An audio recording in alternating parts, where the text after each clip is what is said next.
P D. സതീശനെ പോലെ ഇത്രക്ക് ഗതികെട്ട ഒരു പ്രതിപക്ഷ നേതാവ് ഇതിനു മുമ്പ് ഉണ്ടായി കാണാനിടയില്ല.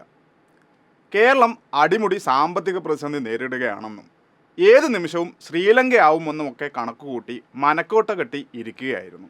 അതുവഴി ചുളുവിൽ ഭരണം പിടിക്കാമെന്നും മുഖ്യമന്ത്രിയായി വിലസാമെന്നുമൊക്കെ എന്തോരം സ്വപ്നങ്ങൾ കണ്ടതാ. എന്നാൽ കെ.എൻ. ബാലഗോപാലിൻ്റെ ബജറ്റിലെ പ്രഖ്യാപനങ്ങൾ വന്നതോടെ എല്ലാം ഗുദാഗവ. കേന്ദ്രം ക്രൂരമായി കഴുത്തു ഞെരിച്ചിട്ടും നികുതി വിഹിതം പോലും തടഞ്ഞു വെച്ചിട്ടും ഫിനിക്സ് പക്ഷിയെപ്പോലെ കേരളം ഉയർന്നു വന്നു. റെക്കോർഡ് വളർച്ച രേഖപ്പെടുത്തി. ഭാവി തലമുറയുടെ ജീവിതം സുരക്ഷിതമാക്കാൻ ഉതകുന്ന നിരവധി പ്രഖ്യാപനങ്ങൾ. ഭരണ പ്രതിപക്ഷ വ്യത്യാസമില്ലാതെ എല്ലാ എം.എൽ.എമാർക്കും അവരാവശ്യപ്പെട്ട പദ്ധതികൾ. ഒരു കുറ്റവും പറയാനില്ലാത്ത സമ്പൂർണ്ണ ബജറ്റ്. ബജറ്റ് ചർച്ചയിൽ വി.ഡി. സതീശൻ കംപ്ലീറ്റ് ഔട്ടായിരുന്നു. കൊണ്ടുവന്ന അടിയന്തര പ്രമേയങ്ങളെല്ലാം അവതരിപ്പിച്ചവർക്ക് തന്നെ വ്യക്തതയില്ലാത്ത വിഷയങ്ങൾ.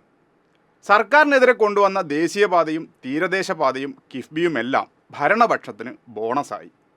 ഏറ്റവും ഒടുവിൽ സബ്മിഷൻ അവതരിപ്പിച്ചതിലും സെയിം അവസ്ഥ തന്നെ. ഒരു സഭ നടക്കുമ്പോൾ പ്രതിപക്ഷം എന്ന നിലയിൽ എന്തെങ്കിലുമൊക്കെ ചെയ്യണ്ടേ? അതിനാണ് വി.ഡി. സതീശൻ തന്നെ സബ്മിഷൻ നോട്ടീസ് നൽകിയത്. നോട്ടീസ് പരിഗണിച്ച് മുഖ്യമന്ത്രി പ്രസംഗിക്കാൻ തുടങ്ങിയതോടെ ആകെ ബഹളം. എൻ്റെ പൊന്നടാവേ, താൻ തന്നെ അല്ലയോ നോട്ടീസ് കൊടുത്തത് എന്നൊന്നും സതീശനോട് ചോദിച്ചിട്ട് കാര്യമില്ല. സബ്മിഷനായി നൽകിയ പാതിവില തട്ടിപ്പ് ഒരു തരത്തിലും ചർച്ചയാകരുത് എന്നതാണ് പ്രതിപക്ഷത്തിൻ്റെ ലക്ഷ്യം. കാരണം പ്രത്യേകിച്ച് പറയേണ്ടതില്ലല്ലോ. ജനങ്ങളിൽ നിന്നും ഒരു സംഖ്യ കോടികൾ തട്ടിയെടുത്തതിൽ പങ്കുപറ്റിയത് മുഴുവൻ കോൺഗ്രസ്സുകാരാണ്. ആ കണക്ക് മുഴുവൻ പിണറായിയുടെ വായിന്ന് തന്നെ കേൾക്കാനുള്ള ശക്തി സതീശനില്ല. അതുകൊണ്ട് കണ്ടം വഴി ഓടി രക്ഷപ്പെട്ടതാണ്. പേര് വാക്കൗട്ടും. ഇനി നിങ്ങൾ തന്നെ പറയൂ, ഇത്രയും ഗതികെട്ടവൻ വേറെ എവിടെയെങ്കിലും കാണുമോ?